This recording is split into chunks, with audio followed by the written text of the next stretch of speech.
Hi welcome to our channel. ప్రస్తుతం మనతో పాటు దాము బాలాజీ గారు సీనియర్ జర్నలిస్ట్ ఉన్నారు. వారితో ఒకసారి మాట్లాడదాం. సార్ నమస్కారం సార్. నమస్తే. సార్, తమిళనాడులో ఒక టీచర్ని పెళ్లికి ఒప్పుకోలేదని చెప్పేసి క్లాస్ రూమ్లోనే చంపేసిన ఘటన ఇప్పుడు ఆ రాష్ట్ర వ్యాప్తం కూడా సంచలనంగా మారింది సార్. సో ఇష్యూలో చూసుకుంటే ప్రధానంగా ఏం జరిగింది, దీన్ని ఏ విధంగా చూడొచ్చు అంటారు సార్? తమిళనాడు ఈ మధ్య కాలంలో డాక్టర్ల మీద, టీచర్ల మీద, లాయర్ల మీద దాడులు అనేవి పెరిగాయి. ఆ మధ్య కాలంలో ఒక నెల క్రితమే చెన్నైలో ఒక హాస్పిటల్ ఆంకాలజీ డాక్టర్ని ఒక వ్యక్తి వెళ్ళి చంపేశాడు. వాళ్ళమ్మ క్యాన్సర్ అని, ఆమెకి రాంగ్ మెడిసిన్స్ ఇచ్చాడని అతను నమ్మి వెళ్ళి ఆ డాక్టర్ని పొడిచేసి వచ్చేసాడు. ఇంకొక చోట నిన్ననే హోసూర్ దగ్గర ఒక లాయర్ని కోర్టు ఆవరణలోనే అతి దారుణంగా చంపేశారు. ఇప్పుడు మనం చెప్పుకునే స్టోరీ తంజావూరులో పట్టుకోటై తాలూకాలో జరిగింది. మల్లిపట్నం అనే ఒక గ్రామం ఉంది. అక్కడ గవర్నమెంట్ హయ్యర్ సెకండరీ స్కూల్ అది. ఆ స్కూల్లో టీచర్ని పట్టపగలు అందరూ చూస్తుండగా 10 గంటలకి ఒక వ్యక్తి వచ్చి ఆమె స్టాఫ్ రూమ్ నుంచి బయటికి వస్తుంటే అతి దారుణంగా పొడిచేశారు. విద్యార్థులు, టీచర్లు అందరూ చూస్తున్న సందర్భం అది. ఆమెను ఫస్ట్ గొంతు మీద పొడిచాడు, తర్వాత కడుపులో పొడిచాడు. చంపి నిదానంగా నడుచుకుంటూ వెళ్ళిపోయాడు. ఎవరు ఏమీ చేయలేని పరిస్థితి. విద్యార్థులు తేరుకొని, స్టూడెంట్లు ఆమెను తీసుకెళ్ళి హాస్పిటల్కి తీసుకెళ్లారు, కానీ ఆమె మార్గమధ్యంలో చనిపోయింది. సో ఇది ఒక్కసారిగా షాకుకి గురి చేసింది మొత్తం రాష్ట్రాన్ని, తమిళనాడు రాష్ట్రాన్ని. సో ఎందుకు ఆ వ్యక్తి చంపేశాడు, ఎవరు ఆ వ్యక్తి అనుకున్నప్పుడు మదన్ అనే వ్యక్తి అతని పేరు. ఆమె పేరు రమణి. ఆమెకి 26 ఏళ్ళు, ఈ అబ్బాయికి 30 ఏళ్ళు. సో మదన్ ఎప్పటి నుంచో ఆమెని లవ్ చేస్తున్నాడు, బట్ ఆమె ఒప్పుకోవట్లేదు. కానీ మదన్ ఏం చేశాడంటే వాళ్ళ ఇంట్లో వాళ్ళని ఒప్పించి వీళ్ళింట్లో వాళ్ళని ఒప్పించారు. ఇద్దరు ఇంట్లో వాళ్ళని ఒప్పించి పెళ్లి చూపులు ఏర్పాటు చేశారు. పెళ్లి చూపులు చూసుకున్నాక ఇద్దరికి ఇంట్లో వాళ్ళకి కూడా ఓకే అనుకున్నారు. బట్ ఈమె నేను పెళ్లి చేసుకున్నాను రిజెక్ట్ చేసింది. దాంతో ఇతను హర్ట్ అయ్యాడు. నేను ఇంత జాగ్రత్తగా పెద్దవాళ్ళని ఒప్పించి చేస్తే కూడా నీకెందుకు ఇదవుతుంది, అదే అరేంజ్డ్ మ్యారేజ్ చేసుకునేదానివి కదా అనే టైప్లో ఇతనికి హర్ట్ అయిపోయాడు. దాంతో చంపాలని నిర్ణయించుకున్నాడు. ఇంకా నాకు దక్కదీమే అని డిసైడ్ అయిపోయాడు. నాకు దక్కనేది ఇంకెవరికి దక్కకూడదు అన్న యాంగిల్లో వచ్చి చంపేశాడు.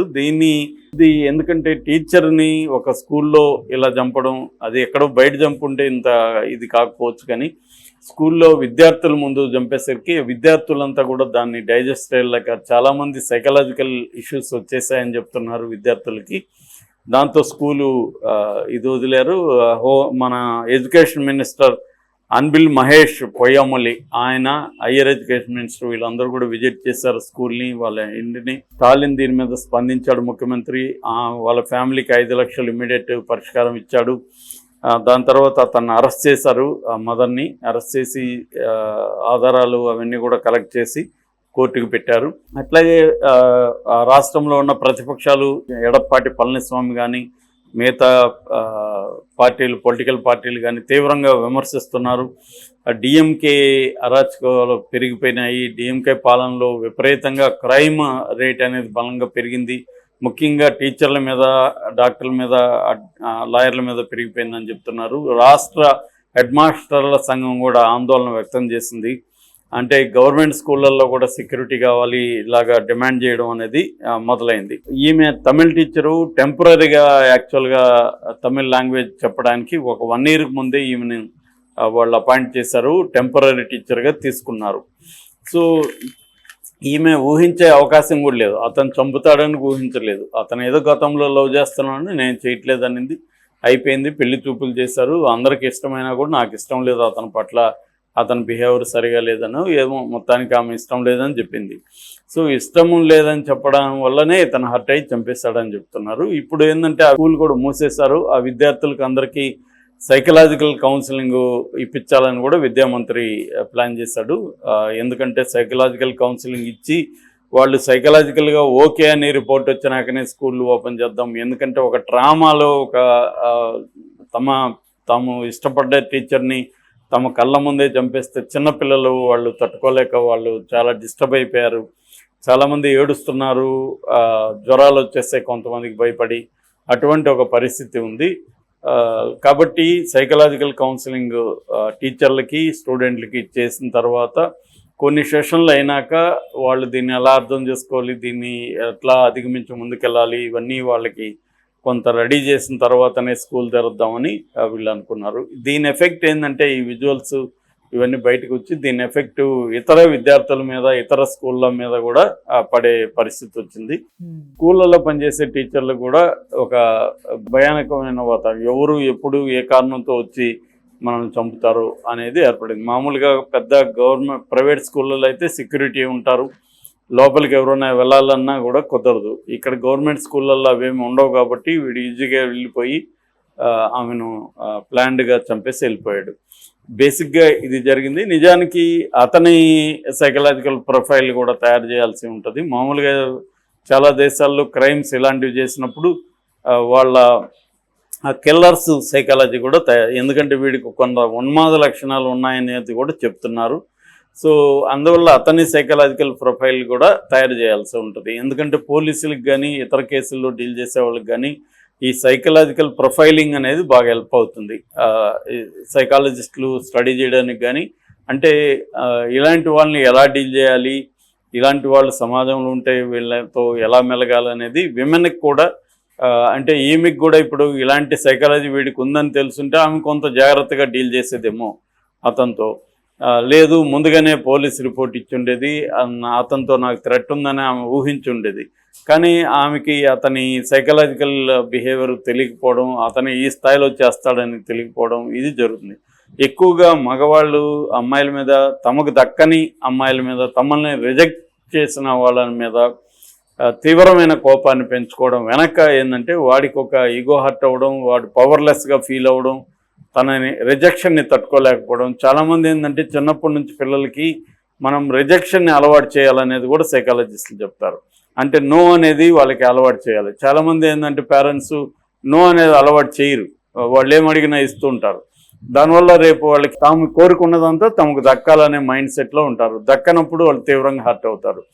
అందుకని చిన్నపిల్లలకి ఏంటంటే నో చెప్పడం ఇంపార్టెంట్. వాళ్ళు అడిగిందంతా దొరకకుండా, నువ్వు కోరుకున్నవన్నీ నీకు దొరకవు, జీవితం అంటే అలాగే ఉంటుంది, నువ్వు అన్నీ ప్రతిదీ నీకు దక్కాలనేది ఉండదు అనే మనస్తత్వాన్ని వాళ్ళకి పెంచాలి. కానీ పిల్లలు ఏం చేస్తారు, బ్లాక్మెయిల్ చేస్తారు, ఎమోషనల్ బ్లాక్మెయిల్. అంటే నేను ఏడిస్తే నేను కోరుకున్నది ఇస్తారు, నేను గట్టిగా అరిసి గందరగోళం చేస్తే నాకు ఇస్తారు అనేది వాళ్ళకి అర్థమవుతుంది. కాబట్టి వాళ్ళు దాన్ని ఒక ఆయుధంగా ఉపయోగిస్తారు. మనం కూడా మన పిల్లలు ఏడుస్తూ ఉంటే భరించలేం, బాధేస్తుంది. కాబట్టి ఏడవకుండా ఉండాలని ఇచ్చేస్తారు. కానీ ఇది కరెక్ట్ కాదు. వాళ్ళు బ్లాక్మెయిల్కి మీరు సరెండర్ అయితే ఆ బ్లాక్మెయిల్ అనేది చివరి వరకు వస్తుంది.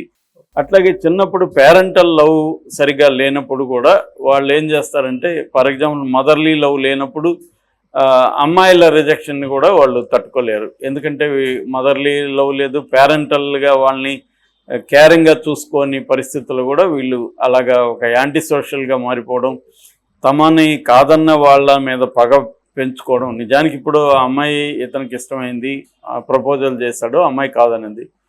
వీడు మెచ్యూరిటీ ఉండేవాడైతే ఏం చేస్తాడు, okay life is like this అనేసి వాడు ముందుకెళ్ళాలి. ఇంకొక అమ్మాయి నచ్చొచ్చు అతనికి, తర్వాత వెళ్ళొచ్చు. ఈ అమ్మాయి రేపు పొద్దున పెళ్ళి అయినాక ఈ అమ్మాయి నచ్చకపోవచ్చు, వీళ్ళిద్దరూ 1 year 2 year విడాకులు కూడా తీసుకోవచ్చు.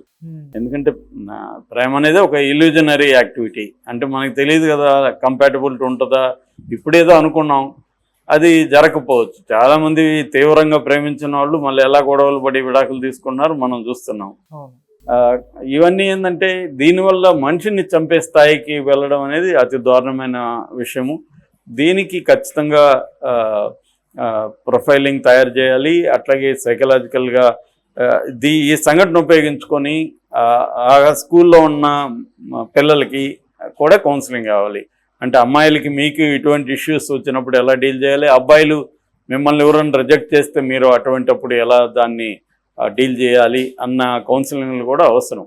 నిజానికి నేను చాలాసార్లు చెప్పాను, స్కూళ్ళల్లో కాలేజీలో కనీసం ఒక కౌన్సిలర్, సైకాలజికల్ కౌన్సిలర్ ఒకడు ఉండడం అనేది చాలా ఇంపార్టెంట్. ఇటువంటి వచ్చినప్పుడు ఎలా డీల్ చేయాలి.